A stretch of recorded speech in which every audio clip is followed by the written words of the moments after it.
fatal heart impacts, past painful scars. In fact, I blast tasteful laws and pass. I back up my actions, fact don't ask, grab reactions, jacked attack with every word, then act with class as they hear me snap. I got nothing to lose, cause I fought and felt the bruise. Now I'm not the one confused, call the shots and they produce. I ain't lost, I'm finally loose, pick a new silver excuse. I need the views to boost me to a new abuse of being used. Everybody wants a piece now, y'all can rest in peace now. You're dead to me, so peace out. Remember you're discreet now, get ready for defeat now. Alrighty. Hello everybody. This is Kiru's show here. And now, whenever we last left off with this series, Izuki Midoriya and her two allies, they have discovered who the organization is behind the USJ attack. Now, the organization goes by the name AIM. That rhymed. And Shinsho does actually bring up not Shinsho, Monoma does actually bring up exactly what they do. And considering that their advanced ideas or their technology is heavily advanced. Now, this did actually surprise Izuki. Advanced has a very big meaning nowadays, especially for what it could do. Monoma, him basically explained that he has a tablet that he can take. Not only does it help to increase the effects of Quirksy copies, but it can prolong how long he has them within his system. Basically like a quirk-enhancing drug, but without the massive high, or downsides. Now, with that, the Winter Soldier does actually also explain. All of them waiting for the heat to die down in the hangar, having a few conversations. And Shinsho does actually somewhat explain his metallic arm, talking about an accident he went through with a different subject, and how they were also already trying to experiment with cybernetic enhancements. Now, that is not who we will be picking up with right now, actually. They are going to be having the heat die down and then recollecting weapons, going out and doing different vigilante work. Now, with that being said, we do have the hospital. Now, we will cut to roughly in between 1 week, well, roughly between the start of this time right now, so directly after the USJ, to 2 weeks, where the sports festival would have taken place in canon. Now, a lot of things will happen within this time frame, and we will go over the first, with Ochako Uraka. It is early the next day, and she is actually at the hospital. She was able to get permission from her mother to actually go out and see this, or go out to try and talk to her friends, and see how Bakugo is doing. Now then, she actually does get onto the level for Momo's hospital room, and you do actually see 2 police officers. Now, these police officers are enjoying a cup of coffee, and they're actually both having a few conversations back and forth. Now, while these two are basically arguing, Ochako does actually walk by and knock on Momo's hospital room door before being allowed to be let in. Now, with that, we do actually have the 5th USJ survivor, which I do believe I asked you guys to comment down below who it should be. However, no one suggested anyone, so I turned to my Discord server and asked the question. Now, the 5th USJ survivor that was not captured by the organization is Baraba Mina. Now, Ochako is surprised to see her, asking her if she's doing okay. Mina, in somewhat of a, well, her regular personality, goes on saying she's just fine. before at least letting out a somewhat weird face. Now, she herself is also truly terrified about what happened, along with also feeling bad. Everybody's scattered at the USJ, and it does feel like somewhat her fault that Kirishima was killed. She did know him from their school. They weren't friends, but she has heard a bit of a rumor before, and her and him actually did get a little bit closer. And sadly, before anything can come of their relationship, or even their relationship could start, he was killed.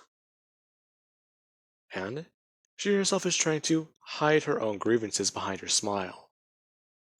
Otherwise, if her friends think that everything is bad with her, they themselves might break down. Along with the way Momo is right now, she's been through a bit more than her. Now, we do have Momo, who actually has changed the news station and stopped listening to a report that was going on. Now, Ochako is confused, asking Momo if her parents have been by yet. Momo basically explained that no, they haven't, which is weird. She was supposed to get a phone call from them whenever they landed, but they're probably just at home right now and trying to sleep from their flight. Now, in all actuality, that is not the case. And the organization AIM, they sadly took out Momo Yaoyorozu's parents whenever their plane was en route to the airport or a private airstrip. Now, with that, Momo has yet to learn about this information, and she does actually still try and keep her head up high and try to remember what all happened. Now, with that being said, she also does actually go to visit Bakugo, and Mina actually does come along with her, saying goodbye to Momo. Now, Momo does actually wave off her two friends, as she actually does bring the mirror she was hiding under her pillow back up, and actually pull down the bandages to see how bad these burns would actually be. And she herself does actually begin to think about everything going on. UA is shut down right now, and with all the media and press, it's just a bit more troublesome. Along with the fact that a few reporters have actually tried to talk to her about what happened. Now, that being said, Bakugo, he has not yet woken up. However, Ochako, she actually does leave a card and something by his bed for him. Now, with that, she actually does leave, talking with Mina before the two actually do part ways. Now then, with that, we actually do have an AIM agent, somebody working out in the public, who does actually make a choice. They were supposed to capture somebody from Class 1A. With two of them in the hospital right now, well, that's a bit more public, and there are police. They've already done their own reconnaissance. So, they make a decision. And Mina Ashido is kidnapped. And over the next few days, she is reported as missing. And Ochako, she is put underneath UA security, meaning that she is going to be hiding out on UA campus with pro heroes for the time being. Now, at the end of the 2-week period, Bakugo Katsuki would wake up. And he would be in a world of shock to hear about everything that happened. Now, we also do have something going on. All Might, the number one hero. With all the things going on, and with the incident with the students, and the attack from two different organizations that are unknown, It is assumed they all came after All Might, and he is fired from teaching at UA. Now, this was to satisfy the mobs who were asking for him to leave UA grounds and to get out of town, especially for those grieving parents. Now then, with that being said, we will cut over to Bakugo Katsuki, who has learned about everything that did happen. And he actually just remember that day at UA somewhat clearly. Kirishima, the dumbass, asked him to throw him, and he did spin around. However, that's whenever everything just starts to slow down, and where Bakugo's face and blood does begin to run cold, as tears do actually begin to stream down his face. That blank expression Kirishima has, he can see it, possibly a second before the bullets even went through his own skull. He didn't even know what was going on. He couldn't have. The dumbass saved his life. And here he is, crying in a hospital bed. All because he's a survivor. Now, Bakugo actually does leave the hospital early. And the media do actually try and swarm him. And Bakugo does watch as two police officers don't do anything about this. Until Bakugo does actually bring his hand up and grab someone's microphone, putting it in both of his hands and using his quirk. That being when the police officers do get involved, and reprimand Bakugo for using his abilities, before he does actually shout at them to piss off. And he angrily heads home. Now, with that being said,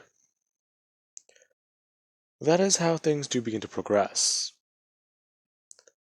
And over the course of the next week, Bakugo would see what happens. With everything. The way the world is. And he finds it to be quite amusing. It seems like everything's turned against him. Everything, everywhere. His friends are dead and no one was brought to justice. And he begins to think about this all. Whatever happened to Bakugo with that bullet, it changed him. He doesn't see things in black and white anymore. In fact, he sees them sort of like how Stain does. It's weird. Pro heroes should have been there. Pro heroes should have been there to teach them, protect them. And All Might, Mr. Aizawa, and 13, they were the only ones there. If this was supposed to be a training course, they would have been taught properly. And it should have not happened. The USJ attack. UA says that they have the best security. However, it was breached easily. Twice, in fact. And this begins to piss Baku off more and more he does begin to think about it. As he is lying in bed tonight. And simply just beginning to wonder. He can't sleep. And he's been awake for the last 2.5 hours. It's somewhere around 11 o'clock. And he simply just gets up. And out of bed. As he goes out for a nightly walk. And tries to piece everything together. Now, with all of that, Izuki does actually also try and call his phone. And Bakugo actually does answer it. And he's confused. Hello? Who is this? Oh, hey Bakugo, I heard you were awake. How are you doing? How am I doing? You tell me. My friends are dead. Do you understand what that's like? Yes, I do, actually. Him kind of surprised. Hearing genuine sadness in Yuzuki's voice. as he actually is going talking, telling her that this should never have happened. Look at the way things are right now. People, they threw All Might out for simply just trying to do his job, protecting people. And then there's the students. They were killed by villains and whatever the hell those other people were with helicopters. Izuki saying that those were AIM. So you know what's going on then. You mind filling me in on it? I can try. But I don't know how you would feel about everything. How I would feel? Pro heroes failed people. And those villains and everyone, they're going to regroup. How many of them got away? Do you even know? A few. Bakugo getting vocally angry, shouting over the phone that a few villains getting away is going to be the least of their problems. As he shouts that he's going to find them, and he's going to kill them. As he smashes his phone down onto the ground, and he breaks his screen. As he actually does sit down and lean up against the wall, putting his head down in his hands and remembering all the memories he does have with his friends. And he actually does begin to cry, realizing that whenever he finally does let people get closer to him, they died. And then there's Izuki. She sounds like she's been through all this before. Yet, what is this all about? AIM? The League of Villains? What? What the hell is going on? He wants some answers. Now, after Bakugo has been in his own thoughts for a minute, he does actually stand up and take a deep breath, walking over and getting his phone. And surprised to see a text message from Ochako,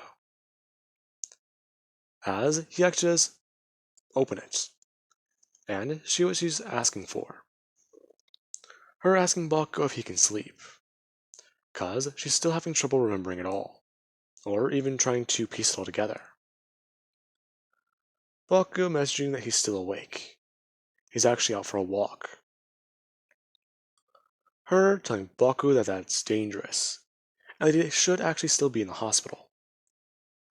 Him simply just laughing it off, and telling her that a damn doctor won't tell him what to do. No one can.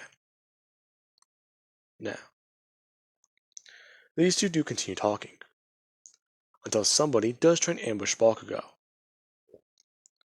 And Bakugo, he's pushed to the ground.